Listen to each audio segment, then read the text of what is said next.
Welcome to Spoiler Piece Theater, the podcast that doesn't give a shit about spoilers. We just want to talk about the movies. My name is Megan Kearns. My pronouns are she, her. I write film reviews for Edge Media Network. I'm a member of the Boston Online Film Critics Association, a member of Gallica, the Society of LGBTQ Entertainment Critics, and I have a very exciting project to announce. I am the co-host of the Slashers podcast, which is a limited series podcast looking at the golden age of slasher films with co-hosts Paul from the Countdown Pod and Jason from Binge Movies. Yay! Yay! And I'm Dave Riedel. My pronouns are he, him. I write for the Chicago Reader. I'm also a member of the Boston Online Film Critics Association. Yes, you are, sir. So I am back. I'm very excited. Back. Thank you. I realized I announced this on Patreon, which we always record before the main show, but I haven't let all of you know. So yes, I'm back. I'm excited. I was away on vacation. I am now back from vacation. So it feels good to be reunited. But we're still missing our buddy Evan. So But he'll be back eventually. He will. But yes. But I'm back. It's nice to be back home. Nice to have you back home. Hey. Thank you. I think of the show as home. So I don't necessarily mean in Boston, where actually the weather's lovely right now, I was going to say, but it's not always lovely. So this week we have 3 movies to talk about, which is exciting. But before we get into that, I want to tell you about our Patreon. And this week we're doing 2 movies on Patreon because I am ridiculous and misread Dave's text about which movie he wanted to do. So he wanted to talk about David Lynch's Elephant Man, and I was like, yeah, great. And I thought it said Eraserhead. So I watched Eraserhead, he watched Elephant Man, but it ended up actually being a great double feature where we each talk about our experiences watching it. So if you're a $5 patron, go check that out. And if you're not, consider joining because you get weekly bonus episodes like that one, and they're always a lot of fun. Woo! So this week, we're going to be talking about the movies Fair Play, Nightmare, and Paw Patrol, the Mighty Movie. And that's what we're kicking things off with. I don't know why this title makes me laugh, but it does. So this is directed by Cal Brunker, and it's got the voice actors of McKenna Grace, Taraji P. Henson, a whole bunch of people. And this is a very long summary. I don't know if Paw can't Patrol wait to hear it. Needs this long of a summary. This comes from the press release. When a magical meteor crash lands in Adventure City, it gives the Paw Patrol pups superpowers, transforming them into the Mighty Pups. For Skye, the smallest member of the team, her new powers are a dream come true. But things take a turn for the worse when the pups' arch rival breaks out of jail and teams up with a mad scientist to steal the superpowers for the 2 villains. With the fate of Adventure City hanging in the balance. Jesus. Oh no. Yeah, this is still going. Yeah. The Mighty Pups have to stop the supervillains before it's too late, and Skye will need to learn that even the smallest pup can make the biggest difference. Okay. Man. So, Dave, I did not see this delightful, potentially, film. You did, though. I did. So why don't you tell us all about it? I took my 2 young wards to see it. And I will say one of them sat still and watched the whole thing and occasionally would ask me for a watermelon Sour Patch Kid. And then the other kid, the older one, talked through the whole thing. And I had to keep being like, Henry, quiet. Henry, shh, Henry. So... Wait, Henry's the older one. Yes, he is, yeah. And he had to talk through the whole thing. That's amazing. I mean, I don't want to say the whole thing, but there were definitely times where I was like, Henry, come on. And he's like, I'm sorry, I'm just so... Now, Henry used to love Paw Patrol when he was Ted's age, and he's gone off it lately, and Ted has become a big fan. And every time Ted wants to watch it, Henry's like, oh, which is the sound I hear most from him lately. It starts early, folks. So, but anyway, Paw Patrol, the Mighty movie's coming out, I knew it was a Saturday, 10 a.m. screening or 11 a.m. screening. So I was like, yeah, we'll take the kids and whatever. And it was fun. They loved it. And good. I have to say, in the Paw Patrol canon,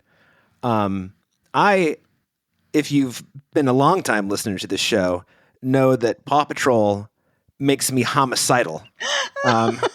Yes, I always wanted you to do either YouTube reviews or a podcast on Paw Patrol because it's so hilarious hearing your reactions. Yeah.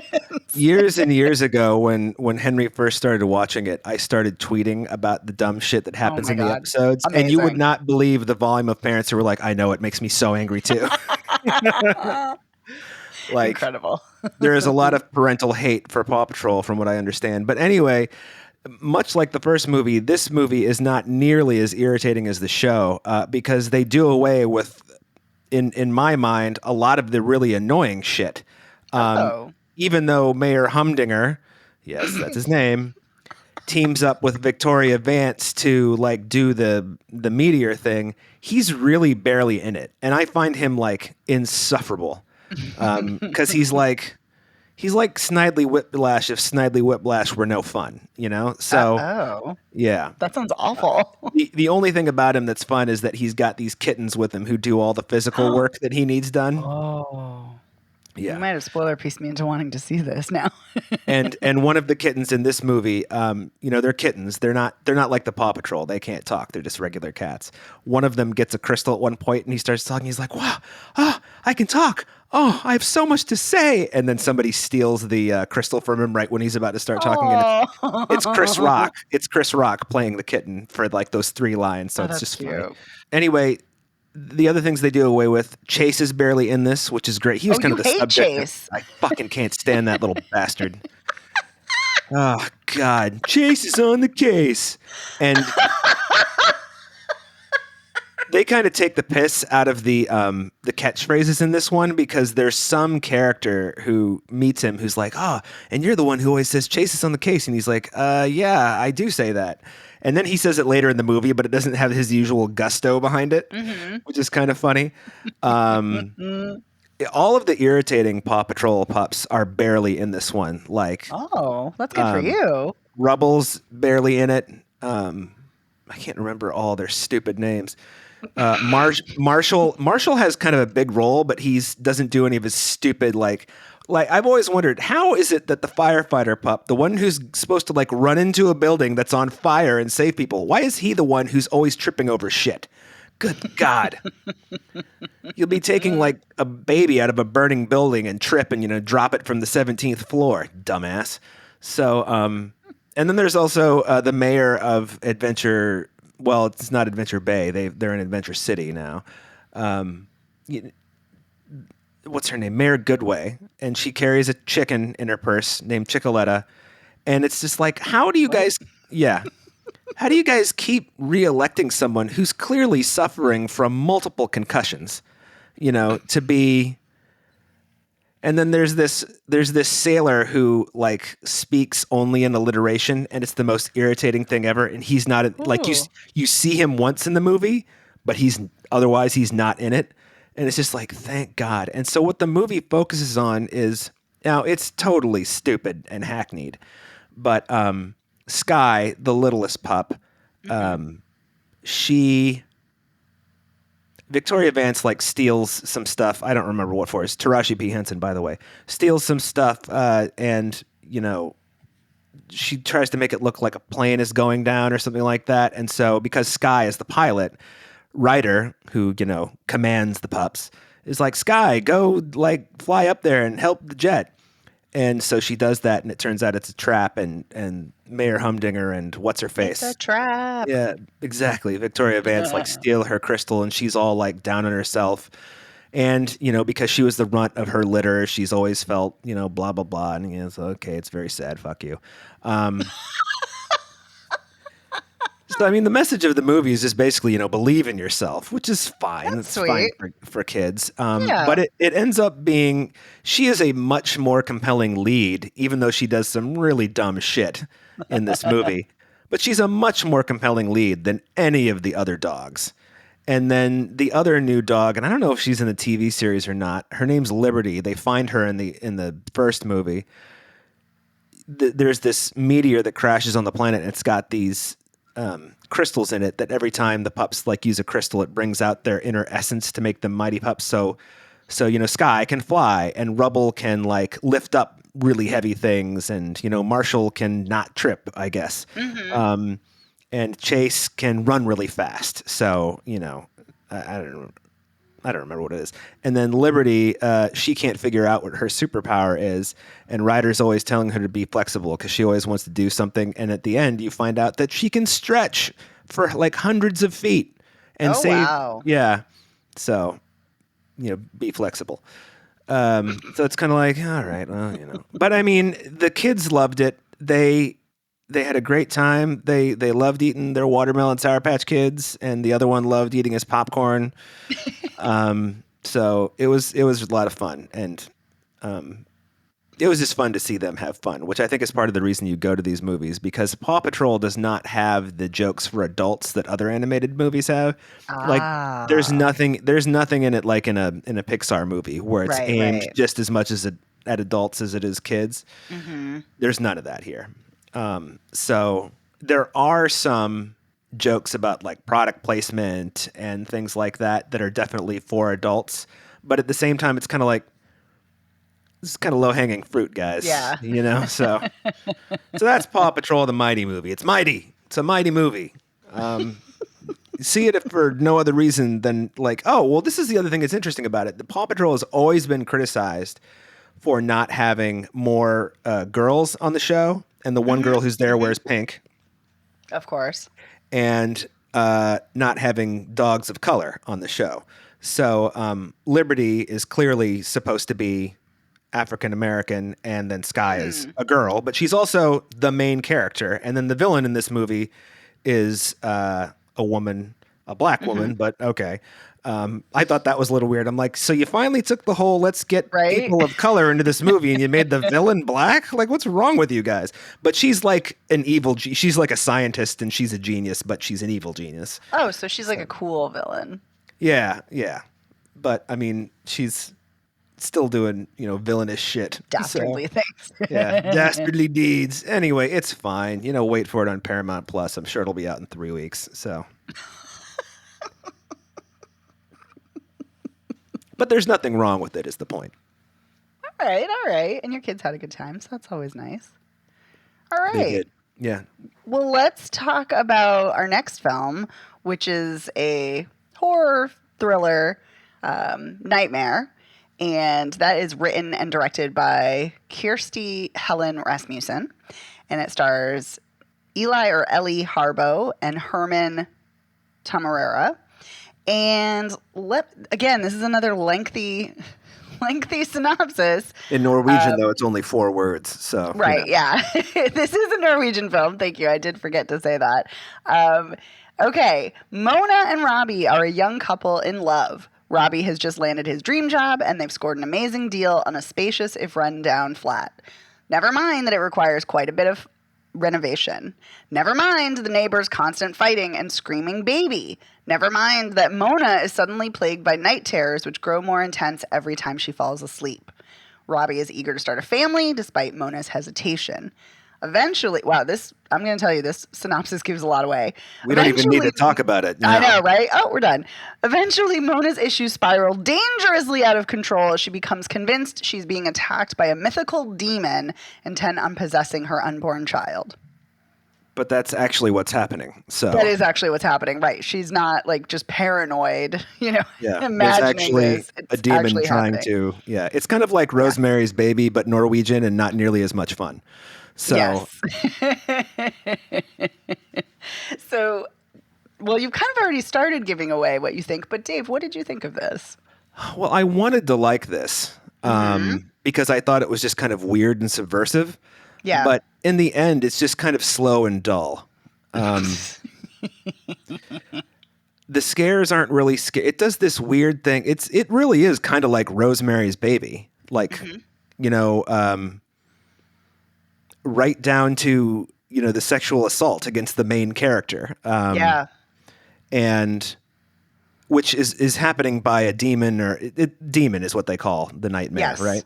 Yes. And they explain where the word comes from, which it's one of those things where you see that word, you're kind of like, well, that makes sense. And so when they said that, I'm like, of course it's from a fucking horse. So horses. So anyway, it's just all of these things are happening, and you keep waiting for them to happen. They finally happen. You're like, oh, it happened.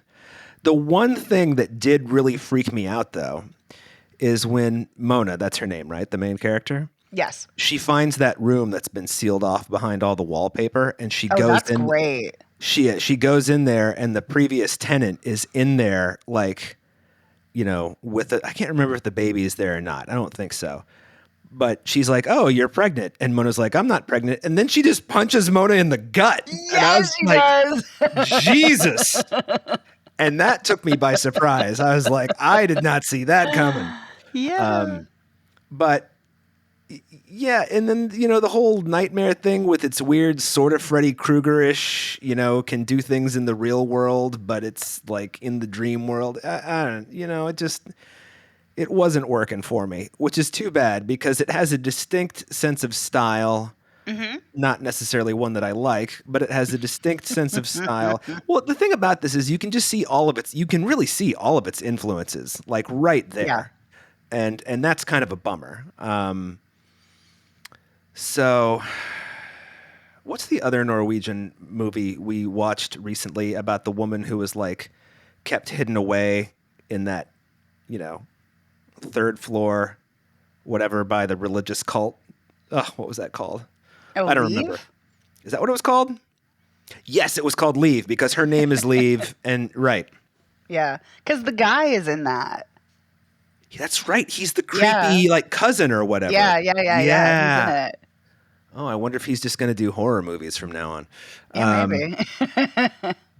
I mean, it's interesting. He does have the ability. I'm not sure I loved his performance, but he does have the ability to look like Clark Kent and then look evil a moment later. Yeah, he has his look is very distinctive, very much stands out, very can easily pivot to unnerving or wholesome. Yeah, because you're absolutely right. The nightmare takes his appearance so that it can be, I guess, less threatening to her at first.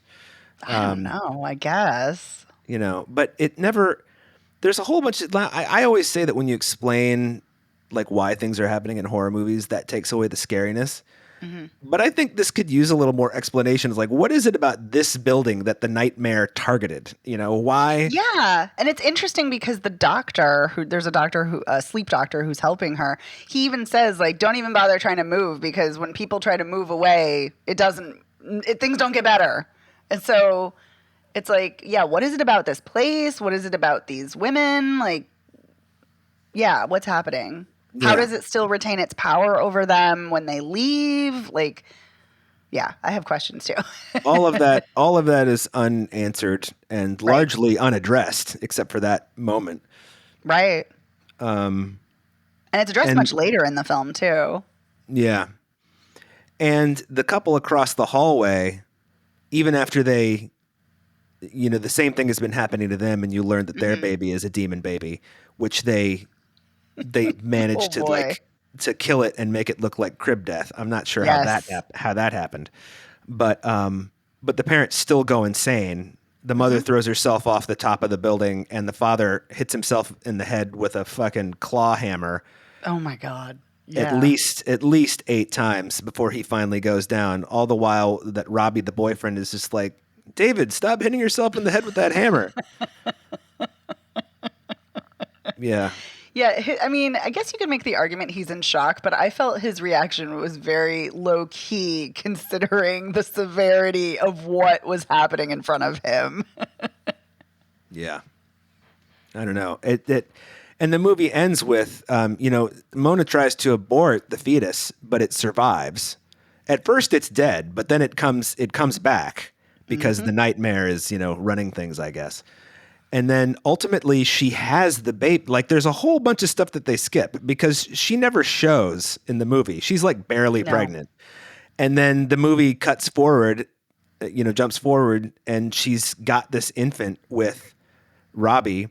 and it's crying one morning, and she's like, she says, "Oh, you sleep, Robbie. I'll go take care of him." And she goes and picks up the baby and drops him off the balcony. And she turns to Robbie and she's like, "It was the nightmare." I mean, unless that's still a dream, which it could be. So maybe that's why it doesn't jump ahead, because it's still the dream. Yeah. I mean, I don't know. I felt like it didn't make a lot of sense. I thought the pacing was too slow. Oh my God, the pacing is so slow. I think and Robbie. I love slow. I love slow too. It's just one of those movies where everything just came together too slowly, and then there wasn't enough. Also, yeah. Like if you're gonna do things this slowly, let's bring in some extra shit. It's got to build. Yeah, I don't know what the extra shit is, but it ain't what you got up there. So, yeah. Yeah, it's funny that you talked about, and you did talk about so many of its influences, and which are very obvious. But the film that this actually reminded me of the most is a Canadian sci-fi film that I saw a few years ago, Come True.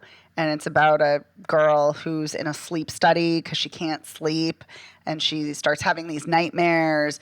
And the doctors that are monitoring her, they're able to visualize her dreams very much like what happens in this movie. So you can see kind of like grainy footage of her dreams and these other people's dreams. Yeah. And then she starts seeing these demon figures in her dreams as well as in the real world. So, but it's hard to, when you see a film and you see things similar, but yet when you've seen it before, you've seen it either done better or you've seen it done more visually striking. And that's what that film was. That film very much felt like you were in a nightmare. It felt very disorienting. It's really visually striking, great lighting. And this, everything just felt kind of gray, like kind of visually gray in its look and its aesthetic. And it felt that way. It felt too slow. And like you said, and I wanted more. I really did like the lead performance, though. She's also in Joachim Trier's Thelma, and I think she's really fantastic here. So I really liked her performance, and I think that without her performance, this film wouldn't have worked for me at all, even though I like the ideas, much like you. Like, I like the ideas. I like the idea of having sleep problems and dreams and these waking nightmares and nightmares impacting your real life, because, sleep disorders are so disruptive and so terrible on so many levels.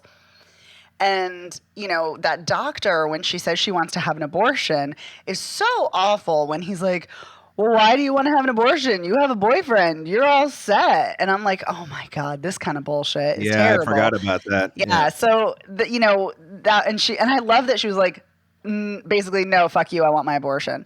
And, it's also so disturbing, the fact that she has an abortion, but she's still pregnant because this demon keeps raping her. Like, it's so awful. And I get the idea of wanting to explore bodily autonomy and exploring abortion rights and all of that, and exploring the fear of pregnancy or fear of motherhood, or not even the fear, but Mona doesn't want children, and that's the thing. Her, Robbie, her boyfriend, like, he keeps being like, oh, I'm ready for kids, and she finally yells at him like, I'm not. I don't know if I ever want them, and you just won't listen to me. But the fact that she keeps getting pregnant, like, it's really disturbing. And just as it's disturbing that the couple across the hall had these infertility issues and then all of a sudden got pregnant when they moved into this house, and oh, surprise, you have a demon maybe, and that you have to kill, or that you feel you have to kill. So I like the ideas it's tackling. I just wish it was integrated into the film, into a better story. So yeah, I liked facets of this, but it didn't all come together for me, unfortunately. Like, it's okay, it's fine, but yeah, it didn't really wow me the way I hoped it would. Yeah, I can't really quite put my finger on it except for everything I just said. But yeah, it didn't really work for me right from the get-go, which was a bummer, because I was really looking forward to seeing this. I was a little bit like, this is a movie about children in peril, sort of. But then Sort you're like, of. oh, it's demon children, so I guess not. And I guess that the ending is supposed to be like, has she lost her mind? Is it really a demon baby? Like, what's going on? Right. But, it ends with her, turning to Robbie and just being like, it's the mayor, so. But we still don't know. That's the Right. thing. It's still so ambiguous. I don't know. Which And I like an ambiguous ending. I'm okay with that. I'm okay with that. It didn't really seem to fit, though, with this. That's fair. It goes along with the whole, sometimes you got to spell things out a little more than you do. Yeah. I don't know. Oh, well, I appreciate that somebody's trying, that the Norwegians are trying horror. I'm sure they've tried it a lot more and I just haven't seen it, but. Yeah, there's I don't want to say quite a bit, but I feel like we've seen some other Norwegian horror films. Yeah, there's a dark underbelly to Norway that, that leaks out in various ways. So. Yeah. I also appreciate that this movie says in the end credits, it's like, written and filmed in Bergen, Norway. And I was like, all right, the third largest city. Great. Mm-hmm. So I actually know some people from Bergen. They're lovely. Oh, there you go. Have you been to Bergen? I have not. I've not been to Norway. So, Ah. yeah. No, the only Norwegian country, the only Scandinavian country I've been to is Denmark. So. I've been in the Copenhagen airport. Yeah. Yes, I had a layover there. But yeah, I don't know. I feel like I've seen other things filmed in Bergen because it looked very familiar to me. So I think that movie Leave was filmed in Bergen, but don't quote me on that. very possibly. Very well possible. Yeah. I feel like that movie, I don't remember what I thought at the time, but thinking about it now, I feel like it must have been better because it was just so weird, Yeah, I think you and Evan liked it more than I did. Like, I didn't dislike it. I just thought it was kind of there, but I think you liked it. I don't know. Oh, I Now remember all three of us figured out what was going on pretty early on, though. Oh, yeah. That. Very true. Very true. That is true. So, do we have any final thoughts on Nightmare? No, maybe somebody should make a movie about a horse that just hangs out at night, Just hangs out at night? Where does it hang out? Well, it comes to the house and it's like, hey, you're having trouble riding. I will teach you to be the best dressage rider and you will make the U.S. Olympic team. I don't know. Okay. But, when they ask, like, how'd you get so good? And, people be like, I don't know. Cheryl used to suck at dressage and now she's amazing. So I don't know. I don't know how much mystery there is in that, because if that happened, if you were a horse person, right, and somebody was not a good dressage rider and then went away for 6 weeks and then came back and was better, you'd be like, oh, well, she's obviously just been working her ass off. Yeah. You wouldn't suspect the night horse that's lurking around. Not some mythical horse who's like, hey, I'll help you out, kid. Is it a talking horse like Mr. Ed? Well, what would be amazing, because all horse people have to have a small dog. Maybe the trade-off is you have to feed it corgis. So no! Oh my God, this movie has gone off the rails. That's where the horror comes from. Like the I didn't know it was gonna be a horror movie. Oh no! Well, I'm saying you got to have some kind of tension in the movie. It's just like if someone is learning to ride, it's like, who gives a shit? People learn to ride. But. That reminds me of the movie Sylvester with Melissa Gilbert that I watched as a kid, where she's I've seen Sylvester. Ride. Yeah, yes. I'm sure you have. Yeah, and she's learning to ride. I think that's the only tension. I've seen pretty much all the horse movies. So I bet you have. Yeah. There's a lot of good ones out there. Yeah, there are a few that I haven't, but I don't think I'll be seeing them anytime soon. So. All right. Well, now that we've pivoted to horse horror movies, I think let's pivot back to horror. Yeah. I do like animal horror movies, but I like animal horror movies where animals are terrorizing stupid people. That's what I like. Oh, so like Cujo and stuff like that. I've never seen Cujo, but yes. Like Jaws. Like, yeah. That's my jam. Got it. Yeah, I like it. So let's talk about our final film, Fair Play. This is written and directed by Chloe Domont, and it stars Phoebe Dynevor and Alden Ehrenreich. And this is actually a brief synopsis, which is nice. An unexpected promotion at a cutthroat hedge fund pushes a young couple's relationship to the brink, threatening to unravel far more than their recent engagement. Yeah, that's true. I absolutely loved this movie. I saw this back at Sundance in January, months ago. And it is a movie that has really stayed with me because I had a lot of complicated feelings about this. It's a complicated, toxic relationship between these two characters. It's a toxic work environment, a lot to do with gender and sexism and toxic masculinity and sexual harassment and rape and power dynamics within relationships. And it also in many ways reminded me of, not just because we talked about this off mic, but reminded me a lot of Kitty Green's brilliant film, The Assistant, just in kind of the way it's dealing with sexual harassment and power dynamics. But anyway, I found this a really fascinating film.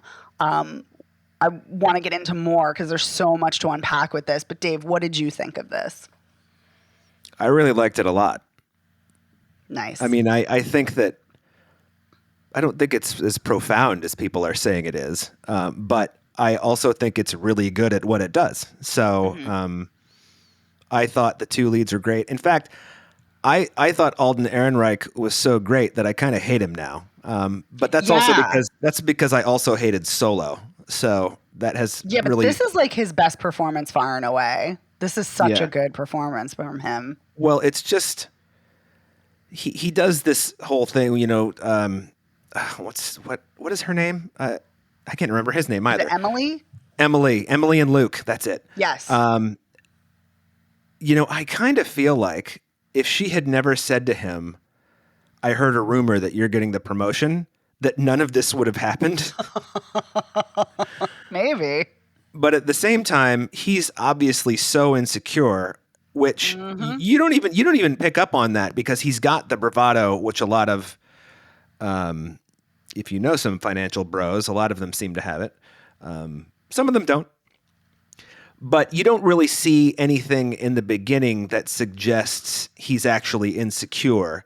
It only comes out once she gets promoted and he becomes a direct report to her. Right. And she's kind of set up to fail because she learns this later. All the partners think that he's not a very good analyst. No. So, and in fact, not long after she gets promoted, he encourages her to make a deal, which she does make because she's trying to help him out, and it loses the company $15 million. And so she takes this risky gamble, which she doesn't know how it's going to turn out. And it does turn out in their favor.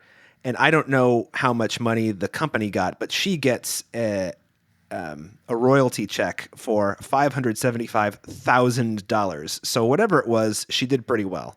Because if that's like 2%, you know, hey. Right. Commission check, excuse me. Royalty check, as if she's selling records. So anyway, you know, I've read a lot of stuff, people being like, this, you know, is a movie about like what happens when, yes, you know, you got this guy who's completely threatened and, you know, it turns out has a really small penis. And I mean, that's the parallel I would make anyway. Like when he says to her near the end, he's like, I think I've been very supportive considering under the circumstances. I'm like, what circumstances? She got promoted and you didn't. That's really... You've been a scumbag.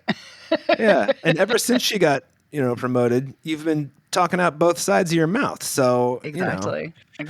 Right. And it's right from the start because he overhears two dude bros talking about her right after the promotion.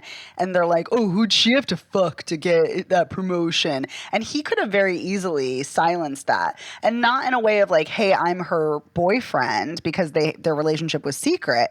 But he could have been like, you know, why don't you shut the fuck up? She's great at her job or something like that. But he never does. Like right from the start, he doesn't have her back. So well, he also buys into that line of bullshit, you know. Exactly. Right. Because he keeps asking about the supervisor being like, he made a move on you, didn't he? He made a move on you. And it's like, no, he actually didn't. Like, so anyway. Yeah, her two bosses are Eddie Marsan, who is a fine character actor, and I like him in this too. Mm-hmm. And Rich Sommer, who plays a good scumbag, as it turns out. Rich Sommer is a great scumbag, always. Yeah. I mean, he's really good as a nice guy, but he's even better as a scumbag. Yes, he is. I agree. And it's because he looks like a nice guy. That's part of it. He does. But it turns out yes, he's a scumbag. It's a different kind of scumbaggery, though. But you do have to wonder, what is the point of promoting her into that position and giving her Luke as an analyst if they know Luke is a piece of shit? Although Eddie Marsan does say later he's going to get the idea. Everybody else is going to keep getting promoted and he's not, and he'll just leave. He'll leave on his own, which, yes, that's a strategy too. But in the meanwhile, it's kind of screwing up her thing. Right. But I've been reading things where they're like, oh, yes, you know, the power dynamics and it's about this and that. And then, you know, the mistakes that she makes too. And I'm like, what mistakes does she really make? You know, I'll tell you what mistakes she makes. Oh, do tell me. Good. It's very obvious what mistakes she makes. Do you mean at work or in the relationship? Well, you tell me. Because I'll tell you. Oh, tell me. So the mistakes she makes, I mean, I'll tell you what I think, I should say. Okay. I don't want to be like, I'll tell you everything. I mean, to me, I think that's why this film is so fascinating, is because it doesn't just paint him as a scumbag, even though Luke 100% is, and he's a terrible worker, not supportive, sexist, piece of shit, all of it. But she also crosses the lines. She basically incorporates sexual harassment into their relationship. And she's talking about, she's like, oh, if you go down on me, I'll give you this lead, or I'll help you at work. And yes. It's interesting you said, I want to jump in because I'll forget. I didn't think she was serious when she said that. Now, granted, I guess even if you're not serious, you shouldn't say it. Exactly. Right. But that's the thing. And that's like, you're right. She could be 100% kidding. It could just be a joke. She could have been drunk. Who knows? But but it happens more than once where she keeps conflating this. And there's another point where she initiates sex and he's like, I don't want to have sex tonight. And she's like, no, come on. We need to have sex. Oh, you're right. He's like, no, I don't want to. And she's like, no. Come on. And, you know, we talk so much about, as a society, well, we actually don't talk enough about consent, but we do, you know, hopefully many of us talk about consent, but we talk about consent from the perspective of, you know, femmes or women, but we don't always talk about consent from men. And he's basically saying no, and she's pushing him hard to have sex. Yeah. So she's no saint in this either. And that's what I think is really, really fascinating, is that she is very much buying into this very toxic culture of masculinity. Like when the dudes take her out to celebrate and they take her to the strip club because they're like, well, we would normally go to this place. And she's like, well, take me. And they go to the strip club and then she starts making it rain with cash and she gets a lap dance. And not that there's anything wrong with a woman doing that, but it's very clear she's trying to emulate her male coworkers and be like one of the boys, quote unquote. And so I think this is really showing what a toxic environment this is, not just for work, but also on their personal lives, and how she's also kind of succumbing to these toxic notions of not necessarily what it means to be a man or masculine, but what it means to be in charge, what it means to be empowered. And being empowered doesn't mean dominating your partner. You know, that's gross. But she's leading into that too, which I think builds to this really horrible and disturbing, one of the most disturbing endings I've seen. Oh, I want to know your feelings on the ending, because I think it is so upsetting. Like the actual ending, or when he assaults her at their engagement party. Oh my God. I mean, all of it. Yeah. That was so it's so disturbing. It starts off so disturbing because of the conflation of sex and violence, like how they're Yeah. having this kind of violent interaction, and then they start fucking, which is real. I'm like, oh God, this is really disturbing. But then when she's like, no, stop, Luke, I'm done. And he just like pushes her head down and will not let her up, and it's very clear it's rape. And then later when she tells him that, he's like, what are you talking about? And I'm like, oh my God, you are so delusional, dude. You don't even know. Like, what is wrong with you? And then she pulls the knife on him. Like, the movie just gets unhinged. Yeah, when she pulled the knife on him, I was like, I thought that she was going to kill him, frankly. Oh yeah. And the fact that she doesn't, I was just kind of like, oh. I mean, I was really surprised because I was like, but then I thought it just can't all be leading to that. I mean, that would in its own way be anticlimactic, you know? Right. It also would feel not realistic in a weird way, but yeah. Yeah. But I think the only reason that she does end up cutting him is because I think the first time she cuts him, it's an accident. He goes to grab the knife from her, and he grabs the fucking blade because he's a dumbass, I guess. And then you kind of see this look on her face like, oh, you know, and then she's telling him to beg for forgiveness, and he does, and at first it's very insincere. And I don't know when he finally does break into tears. I don't know if he's doing it because he's been slashed 3 times and he's in pain, right? Or if he's really having a come to Jesus moment, you know. And or then he's just scared shitless, like that too. Like, who knows? And then she's like, okay, we're done. What does she say? She's basically says, we're done. Get the fuck out of my life. You know? Yeah, I'm done with you now. Yeah. And I don't know. How did I feel about that? I don't know. I mean, I mean, I think this is a good movie. And I think that it does say things about toxic masculinity and workplace abuse, et cetera, especially that conversation that here's another thing now that I'm thinking about it, these are all horrible things she does. She goes to Eddie Marsan, her boss, and she says that Luke has been stalking her and harassing her for the past year or something like that. And I remember being like, you know, it would be pretty easy for them to find out that you two had a whole relationship. You know, I mean, I know that everybody gets their paychecks electronically now, but you still have to give them an address, you know? So, I don't know. That actually surprised me a little bit that she did that, because I was like, ugh. I mean... Yeah, the lying about the stalking, and it was a lot to swallow. Yeah. Yeah, it's one thing to, you know, seek... justice for, you know, the assault in the bathroom. It's another thing to lie about, you know, your relationship as it was, right, to save your own ass. I mean, and to, I guess, fuck him in the process. But then Eddie Marsan's just like, the clients don't care as long as the floor is clean in the morning. So just tell human resources and let them take care of it. It's like, what? Yeah. You know, no support. Like, it's just kind of like him basically saying, he's like, this is how it is. Get used to it. You know? And clean up your own shit, and you deal with it. Right. Yeah. Which is horrible, because what if he was actually stalking her? And like, wow, like the level of no support is it's revolting. It's so revolting. Yeah. Like, if this is what it's like to work at a hedge fund, no thank you. It's just repugnant. Well, what did you think of the ending?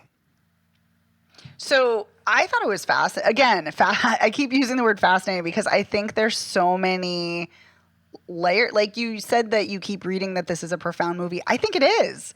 I think there's so many intriguing layers to this.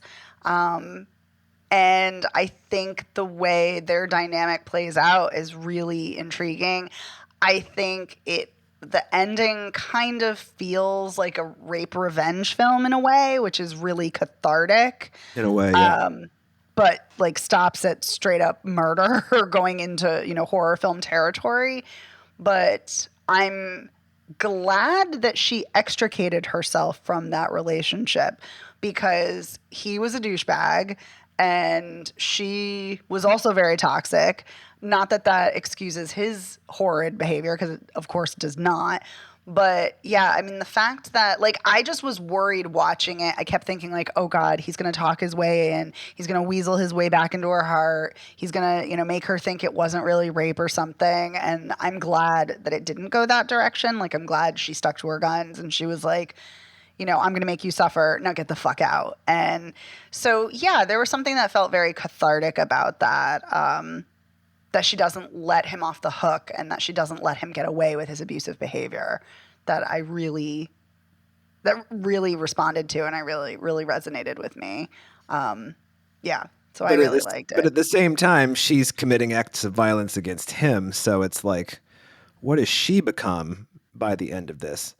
Although I do think the bulk of the problems that she ultimately takes on as her own stem from him. I mean, oh, absolutely. I do too. Because if he'd been a supportive partner, I think it would have been a very different story. Yeah, because like from the beginning, she's like, "This is just a matter of time." They're gonna fire the guy in the office next to her. She's like, "And you'll be perfect to take that position." Yep. And she's like, in meetings, pushing ideas that he has, and yes. The bosses make it clear that his ideas are not welcome. Right. And she protects him at first from all that she does. shit that they talk about him. Yep. She's extremely supportive at first. Like for quite some time, she's supportive of him.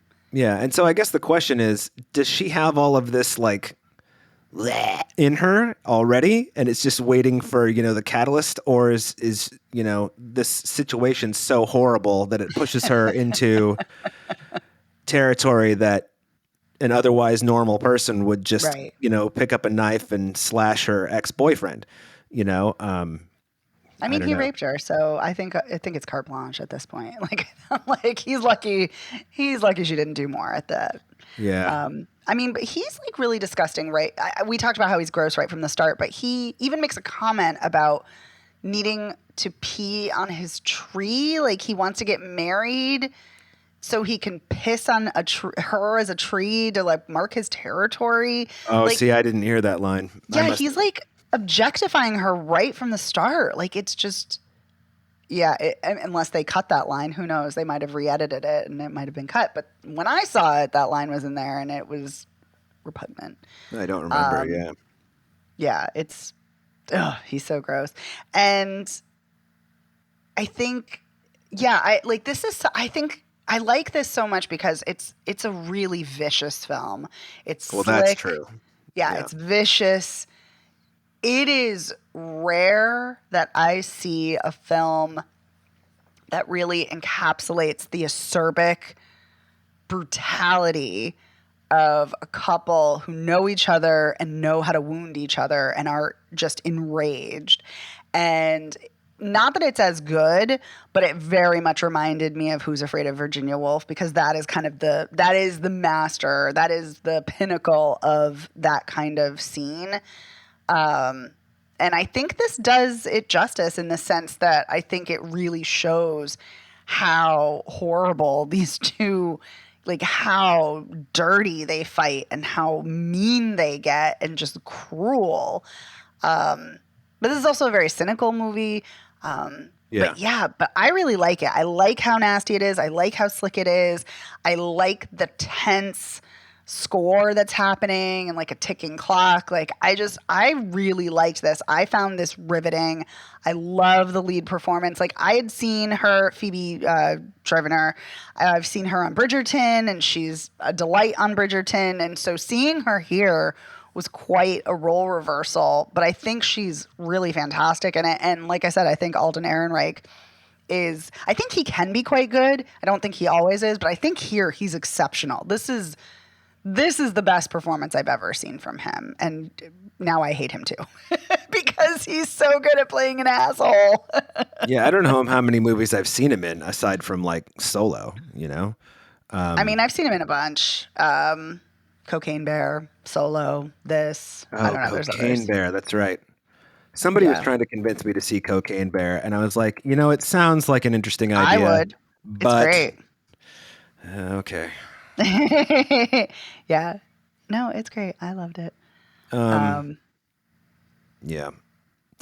So this is a strange. I would recommend this movie to people with the caveat that, like, prepare yourself.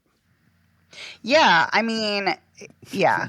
Don't watch it if you've just broken up with someone or gotten separated. Well, maybe do watch it if you've just broken up with someone. Maybe it'll be cathartic. Who knows? Yeah, but I mean, there's so many there's so many things we haven't even discussed in this film that are just so gross. I'm thinking about the kind of Wolf of Wall Street-esque scene where the guy is when they're at the strip club talking about one of his college friends. Like, that is gross. Yeah. I'm not even going to mention it. It's such a repugnant story, but it's just, there's just so many moments like in this movie that made my skin crawl. But again, I think it's doing its job in showing how warped this world is and but to think that it's just a part of hedge funds and white collar jobs, like high intensity corporate jobs, is, I think, foolish, because I think this kind of sexism and misogyny is woven into so many facets of our society on different levels. So anyway, I think the fact that it's tackling that is great, and I think it does it in a really riveting way. So yeah. Okay. Yeah. I don't know. It's bizarre. I thought that I would feel more, it's better than just like fine. It's better than that. The performances alone by everyone are they're so exceptional. Good. Mm-hmm. But you know what I got hung up on a lot was the fact that she just didn't tell her mother to fuck off about the engagement party. But not everybody does that. That's realistic. It's realistic. I know. But the whole, we planned an engagement party without telling you, and it's this Friday. Oh my God. It's like, well, I just got a commission check for, $575,000. So I'll pay off, the bartender or whatever, and you guys can just stay home. Just, oh my God. I know. That drove me up a wall. I spent way too much time thinking about that. And also how a lot of people at the party don't even seem to notice there's a problem with them until it actually turns really nasty before they both storm out of there. Right. But again, that's the thing. I think there are a lot of people out there who very much would have no idea what's going on in their friends' lives. And maybe it's because the friends they have are kind of shallow and are self-involved. I don't know. It's hard to know what's going on inside someone's relationship. Right, exactly. Unless you're in it, right. There's that too. Or maybe people had an inkling, but they didn't want to, overstep any bounds and say something. But yeah, I don't know. So all of that felt very realistic to me. Annoying, it felt way too realistic. Yeah, it felt realistic to me too. That's probably why it pissed me off so much. Probably. But that's the thing. I think, sometimes when you get fixated on the small details, it's because it's a bad film or a badly made film. But I think sometimes when you get fixated on those small details, it's because it is such a interesting film and it is a really well-made film. And you're kind of living in that world. So the fact that you're so pissed off that she didn't tell her mother-in-law to fuck off, I think is kind of great. Because it's like, you're living in that world. Yeah. The thing about this is it's completely believable. The whole thing. Yes. Oh, God, yes. Yes. So I kind of feel like I have to watch it again. I don't know if I want to do it immediately, but because parts of it are incredibly unpleasant. But yes. But it's very well done. So yes. Agreed.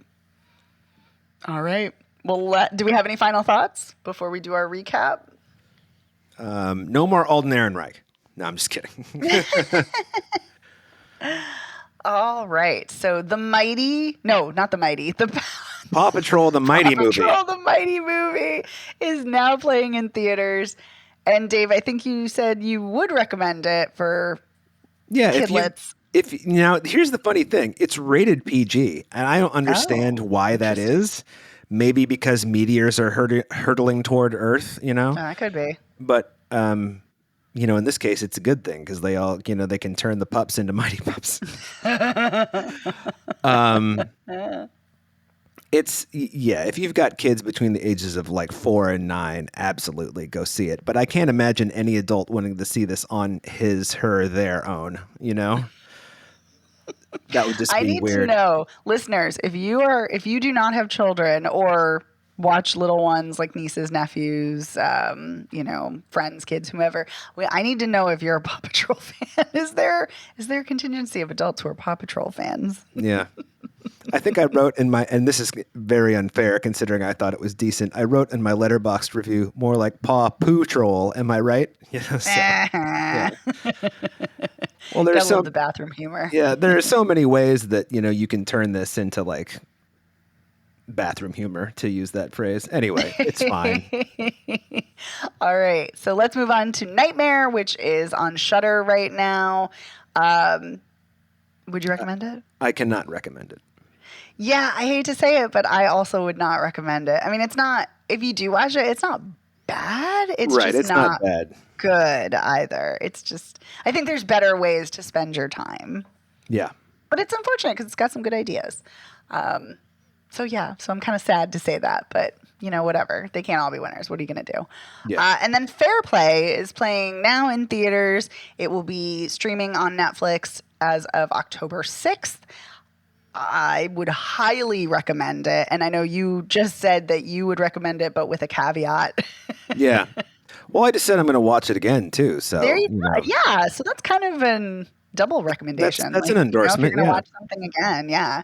I feel the same way too. Like I want to watch it again as well. Cause it's to me, whenever I watch something, I know how I feel about it. If I remember it, if it sticks with me, if it's something that I keep thinking about, and I have thought about this movie for 9 months. Like it is a film that it just keeps coming up in my mind, like how unsettling it is and thought provoking. So yeah. Well, I did have a final thought. I had said early in our conversation about it.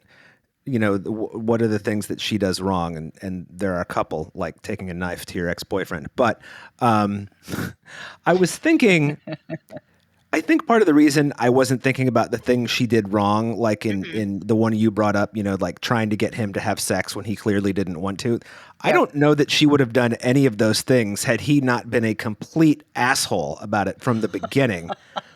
I think she might have done the try to piss with the big boys thing that she does regardless, but I don't know if she would have brought that home with her, Yeah. She seemed, I just, their dynamic is interesting. I would be interesting to read the character bios they wrote for themselves. I always found that interesting too. But no, I mean, you can make the argument that, obviously she's an autonomous person. She needs to take responsibility for her own actions. But at the same time, I agree. I think if he had been much more supportive, it would have been very different. Very, very different. Yeah, it's very like, and because we're not in that relationship, it's hard to know how much sway one partner has over the other, So I mean, that's very true too. That's very true. But some dudes who are in relationships with women just can't handle when a woman has more power or makes more money or has a better job or whatever. So I think he's one of those assholes. Yeah. Who just can't handle it. And that's, that's funny. Like we didn't talk about that, but that was the thing I liked was that she was such a highly qualified person. Like she went to Harvard, she worked at Goldman Sachs. Like she had a stacked resume. Yeah. Like there is no reason anybody should be questioning her abilities or capabilities within this field when you look at her resume. And yet, of course, they did, and they diminished it because she's a woman. Anyway, it's gross. Ugh. I could keep going on about this movie because it's just There's so many things that it makes me think. Anyway. That is our show for this week. Thank you so much, Otto. We want to thank our editor, Otto Clamer, for all of their amazing editing work. Thank you so much. Thank you, Otto. You can listen to Spoiler Piece anywhere you get podcasts. We are all over the place at every platform of choice. You can also find us at our website, spoilerpiece.com. You can also follow us all over the place on social media. We're at Spoiler Piece on Facebook, Instagram, Twitter, Letterboxd, TikTok, all over the place. So come say hello. And if you want to reach out to us, you can email us, spoilerpiece@gmail.com, or give us a call. 862-21-PEACE. You can text us, leave us a voicemail message. Let us know. Did you also find Fair Play really intriguing? Did you love Nightmare and you think we're absolutely ridiculous for not loving it? And if you're a Paw Patrol fan, I want to know. That's right. That's actually the most important one. That is the most important one. I need to know who the Paw Patrol fans are. Does Chase being on the case also enrage you to make you homicidal? God. Rebel on the double. Shut up. Oh, boy. So if you like the show, please consider rating and reviewing us. That really helps us out, getting out the word out about the show. You can go to ratethispodcast.com/spoilerpiece. We'll take you to your preferred platform of choice. Or you can go directly to Apple Podcasts. That always helps us out tremendously. You can also rate us directly on Spotify as well.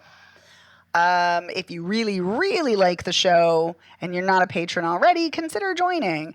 At the top of the show, I said that this week's Patreon bonus episode, we talked about David Lynch's first two films, Eraserhead and The Elephant Man.